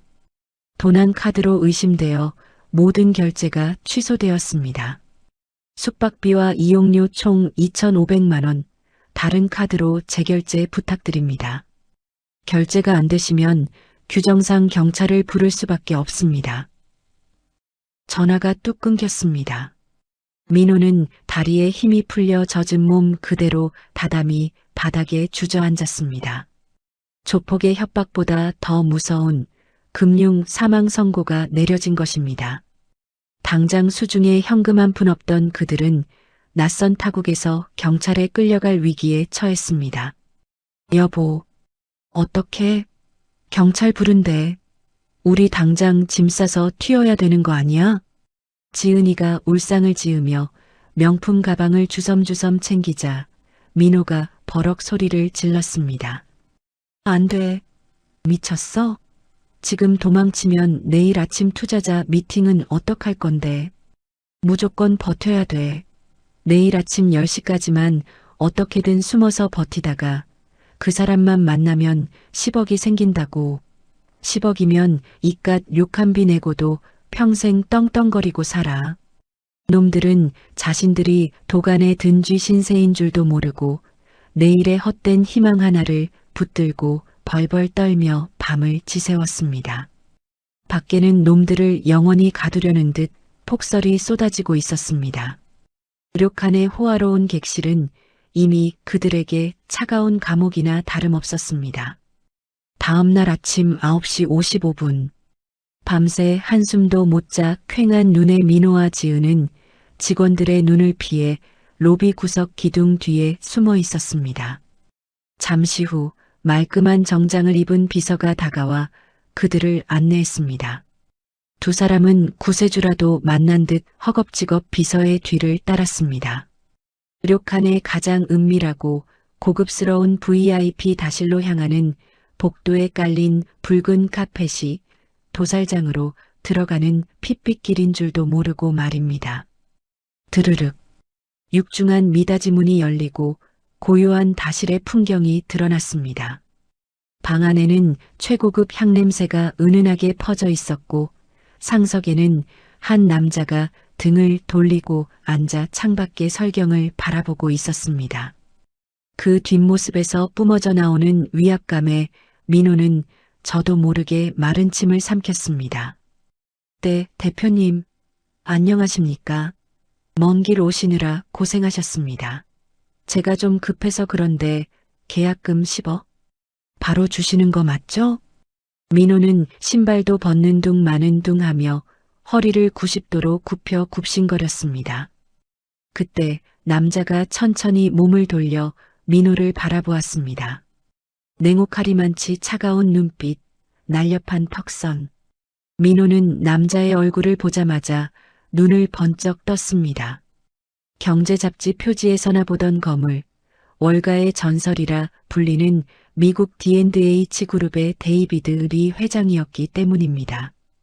아이고, 회장님, 제가 몰라 뵙고 영광입니다. 진짜 저한테 투자해 주시는 겁니까? 민호는 심장이 터질 것만 같았습니다. 이런 거물이 내 사업에 투자하다니 이제 인생 역전이라며 속으로 쾌재를 불렀습니다. 하지만 도연은 대답 대신 명함 한 장을 테이블 위로 툭 던졌습니다. D&H 그룹 회장 츠키노야 료칸 대표이사 데이비드 리. 이 료칸 대표이사요? 회장님이 여기도 주인이셨습니까? 민호의 입이 귀에 걸렸습니다. 이제 카드값이고 경찰이고 뭐고 다 해결됐다고 착각한 것입니다. 도연은 의미심장한 미소를 지으며 두툼한 서류 봉투를 꺼냈습니다. 이게 그 10억짜리 계약서입니다. 도장 찍으시죠? 네네. 당장 찍겠습니다. 민호는 내용을 읽어볼 생각도 하지 않고 주머니에서 훔친 제 인감 도장을 꺼내려 손을 덜덜 떨었습니다. 그때 도연이 차가운 목소리로 제지했습니다. 잠깐. 도장 찍기 전에 진짜 땅 주인의 허락은 받아야 하지 않겠습니까? 네. 그게 무슨... 땅 주인은 저희 어머니인데 노인네가 치매가 있어서 제가 유일한 아들로서 도연의 눈썹이 꿈틀했습니다. 그때였습니다. 다실의 연문이 스르르 열리며 끼익하는 휠체어 바퀴 굴러가는 소리가 정적을 깼습니다. 누구? 민호와 지은이 고개를 돌린 순간 두 사람의 눈알이 튀어나올 듯 커졌습니다. 입은 벌어졌지만 목소리조차 나오지 않았습니다. 숨이 턱 막히는 공포가 그들의 심장을 옥죄었습니다. 휠체어에 앉아 죽일 듯한 눈으로 그들을 노려보고 있는 사람. 하얀 환자복 위에 두꺼운 코트를 걸친 저 박말순이었습니다. 어머니? 민호가 뒷걸음질 치다 찻상을 엎었습니다. 와장창 깨진 도자기 파편 위로 뜨거운 차가 쏟아졌지만 민호는 뜨거움조차 느끼지 못하는 듯 했습니다. 지은이는 히익 하고 비명을 지르며 구석으로 기어갔습니다. 귀신을 본 것보다 더한 공포가 그들의 얼굴을 하얗게 질리게 했습니다. 산속에 묻혔어야 할 시체가 눈앞에 나타났으니 오죽했겠습니까? 제가 천천히 입을 열었습니다. 목소리는 낮았지만 그 어떤 천둥보다 크게 방안을 울렸습니다. 그래, 이 썩을 놈들아. 내가 그 침에 걸린 노인네다. 내 돈으로 처먹은 밥은 맛있더냐? 민호가 턱을 딱딱 부딪히며 어떻게 살아계시냐고 묻자 저는 떨리는 손가락으로 도연을 가리키며 말했습니다. 어떻게라니? 내 진짜 아들이 살렸다. 민호의 시선이 휠체어에 앉은 저와 그 옆에 서 있는 도연을 번갈아 오갔습니다. 휠체어에 앉은 어머니, 그리고 그 옆에 서 있는 글로벌 기업 회장. 도무지 연결되지 않는 두 사람의 관계에 민호의 눈동자가 지진이라도 난 듯 흔들렸습니다. 도연이 자리에서 일어나 천천히 민호에게 다가갔습니다. 그리고 한 손으로 민호의 멱살을 거칠게 움켜쥐어 들어 올렸습니다. 반갑다. 네가 내 어머니 등골 빼먹은 가짜 아들이구나. 네가 그토록 기다리던 100억 투자자가 바로 나다. 그리고 네가 묻고 있는 이륙한도 어제부로 내가 샀다. 허. 민호의 입에서 억눌린 신음이 터져 나왔습니다. 다리에 힘이 풀린 민호가 도연의 손에 매달리듯 바닥으로 주저앉았습니다. 모든 희망이 절망으로 바뀌는 순간이었습니다. 도연은 더러운 벌레를 만진 듯 멱살을 탁 놓고 손수건으로 손을 닦으며 차갑게 선고했습니다. 김 실장, 들어오라고 해. 문이 벌컥 열리고 일본 경찰들과 건장한 경호원들이 들이닥쳤습니다. 경찰은 민호의 팔을 꺾어 수갑을 채우며 미란다 원칙을 고지했습니다. 존속살해 미수, 사기, 특수절도, 그리고 무전취식 혐의였습니다. 조금 전까지 10억을 꿈꾸며 굽신거리던 민호의 손에 차가운 은팔찌가 채워졌습니다. 민호가 바닥을 기며 제 휠체어 바퀴를 붙잡고 살려달라고 애원했습니다. 어머니, 엄마, 나 민호예요. 엄마 아들이잖아요. 살려주세요. 저는 차가운 눈으로 제 발밑에 엎드린 짐승만도 못한 양아들을 내려다보았습니다. 30년 동안 제 피를 빨아먹고 자란 주인을 무는 개만도 못한 놈. 저는 30년 묵은 체증이 내려가는 한마디를 던졌습니다. 치워라. 더럽다. 그것이 탐욕의 눈먼 짐승들에게 내린 제 마지막 잡이었습니다. 놈들의 비명이 료칸의 복도를 가득 채웠지만 제 귀에는 그 어떤 음악보다 아름답게 들렸습니다. 철컥. 차가운 금속음이 고요한 다다미 방의 공기를 날카롭게 찢어발겼습니다. 그 소리는 마치 놈들의 인생이 끝났음을 알리는 종소리처럼 들렸습니다. 대기하고 있던 일본 경찰들이 순식간에 들이닥쳐 민호의 양팔을 뒤로 꺾어 수갑을 채웠습니다. 민호는 바닥에 엎어진 찻잔 파편 위에서 자신의 명품 정장이 걸레짝처럼 구겨지는 줄도 모르고 돼지 멱다는 소리를 지르며 발버둥 쳤습니다. 으악, 아파요. 이거 내가 뭘 잘못했는데. 나 대한민국 국민이야. 왜 남의 나라 경찰이 난리야. 악을 쓰는 놈의 앞에 도연이 천천히 쪼그려 앉았습니다. 이제 놈을 바라보는 도연의 눈에 가족에 대한 일말의 감정 따위는 찾아볼 수 없었습니다. 그저 악취나는 오물을 처리하려는 청소부의 눈빛이었죠. 잘못? 정말 몰라. 읊어줄까? 도연의 목소리는 낮았지만 다실의 공기를 얼어붙게 만들 만큼 서늘했습니다. 첫째, 존속살의 미수. 온천 구경 시켜드린답시고 속여서 어머니를 그 눈보라 속에 유기했지. 차 안에서 늙은이 이제 얼어 죽겠지? 하고 짓거리던 내 목소리, 블랙박스에 아주 선명하게 남아있더군. 민호의 동공이 지진이라도 난 듯 흔들렸습니다. 입은 뻐끔거렸지만 변명은 나오지 않았습니다. 도연은 놈의 숨통을 조이듯 하나하나 죄목을 읊어내려갔습니다. 둘째, 특수절도 및 사기 미수. 어머니 인감도장 훔쳐서 땅 팔아먹으려고 했지?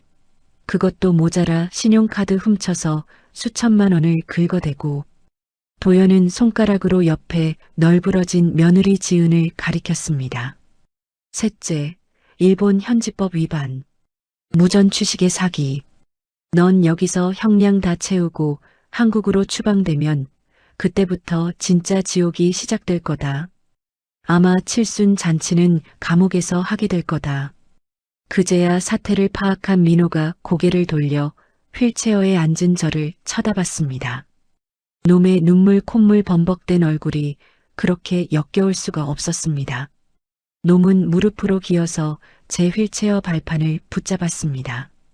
그리고 제 환자복 바지에 얼굴을 비비며 통곡하기 시작했습니다. 어머니, 엄마, 저 민호예요.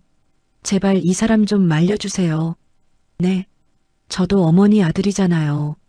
그래도 30년 키운 정이 있는데.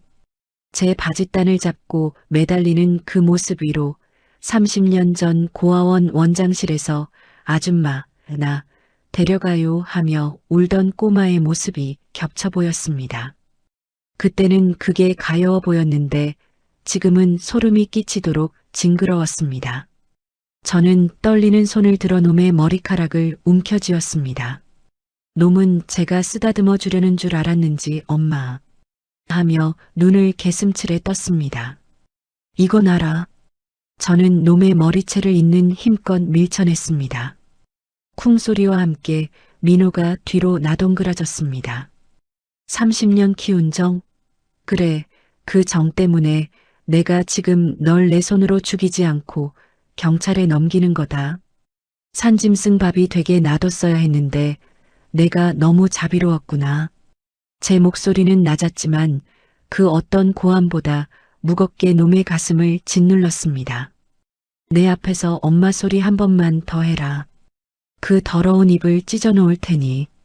제 섯을 퍼런 눈빛에 민호는 히익하며 숨을 삼켰습니다. 평생 순한 양인 줄 알았던 어머니가 호랑이의 눈을 하고 있자 놈은 공포에 질려 입을 다물었습니다. 그때였습니다. 구석에서 바들바들 떨고 있던 며느리 지은이가 갑자기 민호를 손가락질하며 악을 쓰기 시작했습니다. 저는 몰라요. 저는 아무것도 몰라요. 다 이 인간이 시킨 거예요. 어머니 산에 버리자고 한 것도 민호 씨고 카드 훔친 것도 이 사람이에요. 저는 말렸어요. 뭐? 야, 너 지금 뭐라 그랬어? 민호가 배신감에 치를 떨며 소리쳤지만 지은이는 아랑곳하지 않고 도연의 구두 발치에 매달려 애원했습니다. 회장님, 저는 그냥 남편이 하자는 대로 끌려다닌 죄밖에 없어요. 제발 저는 보내주세요. 네. 명품으로 휘감은 그녀의 꼴이 물에 빠진 생쥐꼴이었습니다. 도연이 기가 차다는 듯 헛웃음을 터뜨렸습니다. 그는 지은이 잡으려던 바지를 털어내며 차갑게 내려다보았습니다. 이봐요, 김지은 씨. 당신도 공범이야. 내가 당신 쇼핑 내역 못 봤을 것 같아? 늙은이 빨리 뒤져야 땅값 챙길 텐데라고 친구한테 보낸 카톡. 그것도 다 증거로 경찰에 넘어갔어. 지은의 얼굴이 백지장처럼 하얗게 질렸습니다. 하지만 도연의 심판은 거기서 끝나지 않았습니다. 그리고 당신 친정, 당신 아버지가 하시는 그 작은 가죽 공장 말이야. 도연의 입에서 친정이라는 단어가 나오자 지은의 눈동자가 심하게 흔들렸습니다. 거기 빚이 3억이더군. 그 채권 내가 다 샀어. 오늘부로 당신네 친정집, 공장, 타고 다니는 차까지 전부 가압류 들어간다. 안 돼. 우리 친정이랑은 아무 상관없어. 제발 그것만은. 지은이가 비명을 지르며 바닥을 쳤지만 도연은 더러운 것을 보듯 시선을 돌렸습니다. 남의 부모는 눈밭에 버려놓고 내 부모는 걱정되니? 정말 끼리끼리 잘 만났구나. 도연의 눈짓에 경찰들이 두 사람을 일으켜 세웠습니다. 안 돼. 이거 나 한국 갈 거야. 어머니, 엄마, 나 좀 살려줘. 아, 놓으라고. 민호 씨, 당신이 뭐라고 말 좀 해봐. 당신 때문에 우리 집까지 망했잖아. 두 사람은 서로를 물어뜯고 욕하며 질질 끌려나갔습니다. 조금 전까지 100억 투자를 꿈꾸며 희희낙낙하던 그 입에서 이제는 저주와 비명만이 터져 나오고 있었습니다. 무력한 복도에 놈들의 비명과 욕설이 메아리 쳤습니다. 꺼져라. 내 눈앞에서 영원히 사라져. 제가 등 뒤에 대고 고함을 질렀습니다. 가슴속에 맺혀있던 30년의 한과 분노가 화라산처럼 터져 나오는 것 같았습니다. 쾅! 미닫이 문이 닫히고 놈들의 소리가 사라졌습니다. 다시 찾아온 다실의 정적. 폭풍이 휩쓸고 간 자리에는 깨진 찻잔과 엎어진 테이블만이 덩그러니 남았습니다. 하지만 그 난장판 속에서도 제 마음은 이상하리만치 고요해졌습니다. 창밖을 보니 여전히 하염없이 눈이 내리고 있었습니다. 어제까지만 해도 저를 죽음으로 몰아넣었던 저 눈이 이제는 놈들을 영원히 가두어둘 차가운 감옥의 창살처럼 보였습니다. 어머니, 괜찮으세요? 도연이 걱정스러운 얼굴로 다가와 제 손을 잡았습니다. 흥분했던 탓인지 제 손끝이 파르르 떨리고 있었습니다. 도연은 제 손을 자신의 두 손으로 감싸며 따뜻하게 문질러 주었습니다. 그래, 괜찮다. 아니, 시원하다. 알터니가 빠진 것처럼 아주 시원해.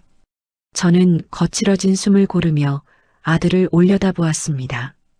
미국 월가의 전설이라는 거물, 수천억을 가진 회장님. 남들은 그를 냉철한 사업가라 부르겠지만 제 눈에는 그저 잃어버렸다 되찾은 눈물나게 고마운 내 아들 도연이만 보였습니다. 도연아, 내 어머니, 고맙다. 이 못난 애미 대신해서 네가 그 더러운 것들 치워줘서 내 덕분에 내가 사람 굿이라고 죽는구나. 무슨 말씀을요. 제가 늦어서 죄송해요. 어머니 혼자 그 긴 세월 동안 저런 짐승들 틈에서 얼마나 외로우셨어요. 도연은 휠체어에 앉은 저를 와락 끌어안았습니다. 아들의 넓은 어깨, 따뜻한 체온, 그리고 옷깃에서 나는 은은한 향기. 그제야 참았던 눈물이 왈칵 쏟아졌습니다. 그것은 슬픔의 눈물이 아니었습니다. 지독했던 악연을 끊어내고 진짜 핏줄을 되찾은 안도의 눈물이었습니다. 이제 다 끝났어요, 어머니. 한국 돌아가시면 제가 제일 좋은 집에서 제일 맛있는 거 해드리면서 평생 모실게요. 다시는 어머니 눈에서 눈물 안 나게 할게요. 그래, 내 새끼. 우리는 창밖의 설경을 바라보며 한참을 그렇게 안고 있었습니다.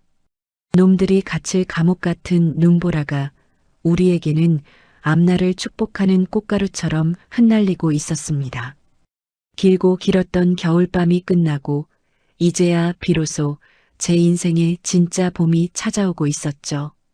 그것은 30년 만에 되찾은 아들과 함께 맞이하는 눈부시게 따뜻한 봄날이었습니다. 그로부터 정확히 1년이라는 시간이 흘렀습니다. 매서운 칼바람이 불어 닥치던 그의 겨울이 가고 어느덧 서울 남산 자락에는 연분홍 진달래와 벚꽃이 흐드러지게 피었습니다. 저는 지금 제 아들 도연이가 마련해준 한남동의 넓은 정원주택 테라스에 앉아 따뜻한 홍차를 마시고 있습니다. 어머니, 차 식겠어요. 바람이 아직 찬데 술 좀 더 두르세요. 도연이가 다가와 제 어깨에 포근한 캐시미어 숄을 덮어주었습니다. 회사 일로 눈코 뜰 새 없이 바쁜 회장님일 텐데도 아들은 점심때만 되면 꼬박꼬박 집에 들어와 저와 밥을 먹고 차를 마십니다. 지난 30년 못다한 효도를 한꺼번에 하려는 듯 저를 마치 깨질세라 귀하게 모시고 있지요. 괜찮다. 햇살이 참 좋구나. 도연아? 네, 어머니. 오늘 날씨가 어머니 미소처럼 참 따뜻하네요.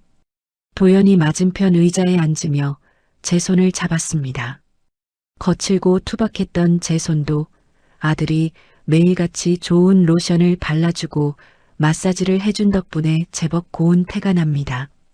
도연아, 너 미국에서는 어떻게 살았느냐?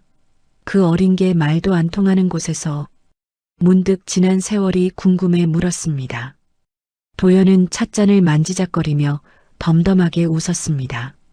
처음에는 많이 힘들었어요. 양부모님이 좋은 분들이긴 했지만 동양인이라고 학교에서 놀림도 많이 받았고요. 그때마다 다짐했어요. 내가 성공해야 한다.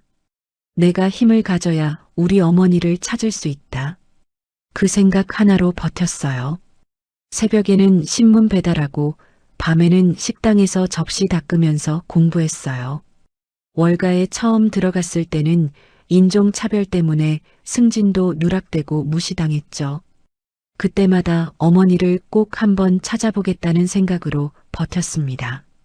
언젠가 어머니 만나면 세상에서 제일 호강시켜드리는 아들이 되겠다고요. 아들의 덤덤한 고백에 제 가슴이 아려왔습니다. 그 화려한 성공 뒤에 얼마나 많은 눈물과 땀이 있었을지 짐작이 갔기 때문입니다. 저는 말없이 아들의 손등을 쓰다듬었습니다. 이제는 제가 아들을 위로해줄 차례였습니다. 그나저나 그곳 소식은 좀 들었냐?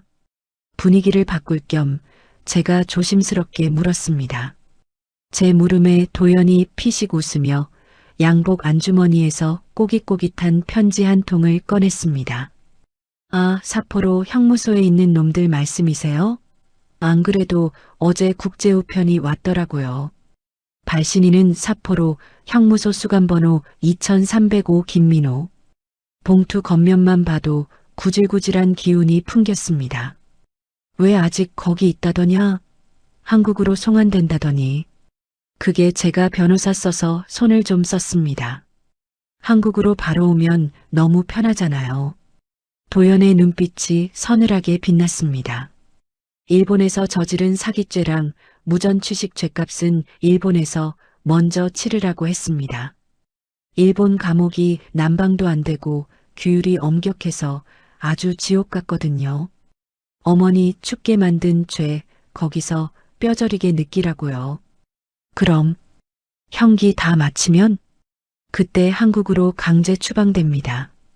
그러면 공항에서 바로 체포돼서 존속살해 미수 재판이 시작되죠. 일본 감옥에서 나오자마자 한국 감옥으로 들어가는 겁니다. 죽을 때까지 바깥 세상 구경 못할 겁니다. 그렇구나. 며느리는? 그 물건은 어찌 됐냐? 김지은 씨요? 친정집 공장이랑 재산 다 압류당하고 알거지가 됐죠. 민호가 옥중에서 너도 공범이다 하고 물고 늘어지는 바람에 그 여자도 지금 공범으로 일본 구치소에 갇혀 있습니다. 둘이서 면회실에서 만나면 서로 죽일 듯이 싸우느라 아주 볼만하답니다.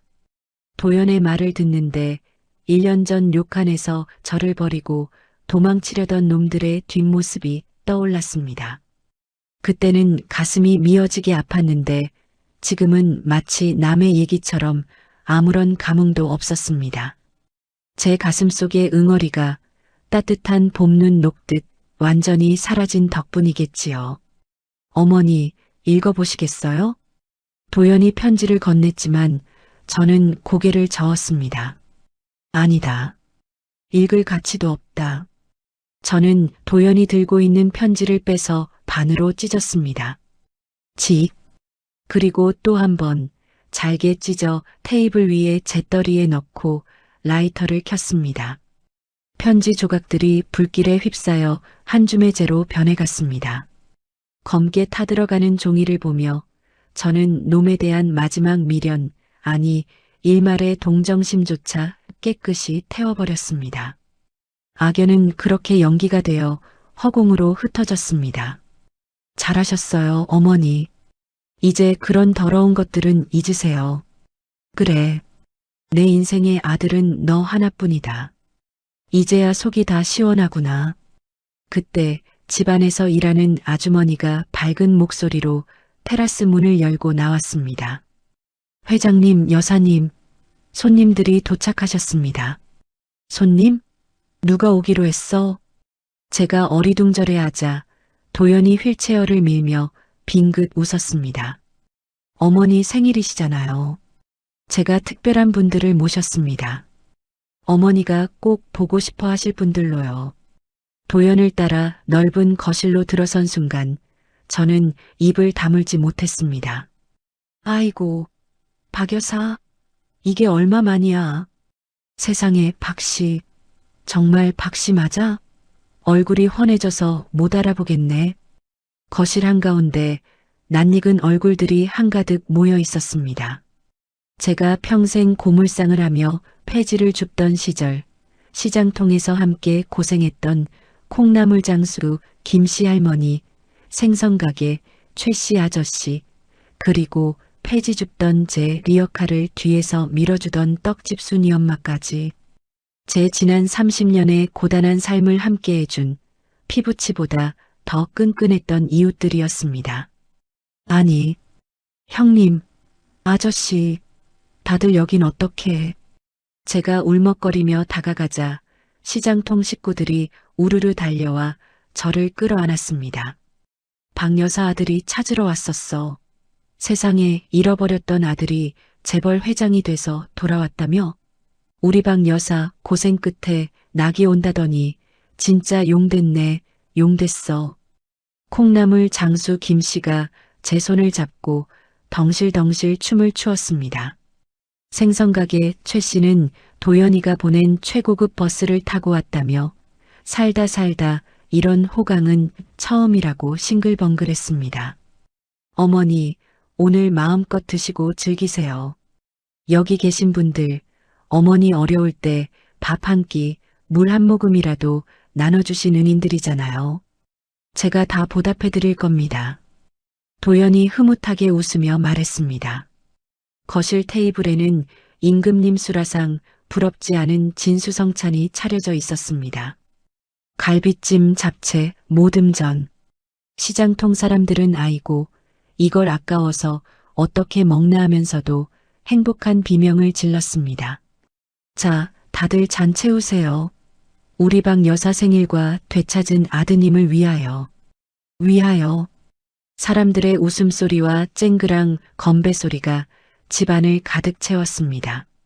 저는 그 소란스럽고 정겨운 풍경을 바라보며 도연이 떠준 미역국을 한술 떴습니다.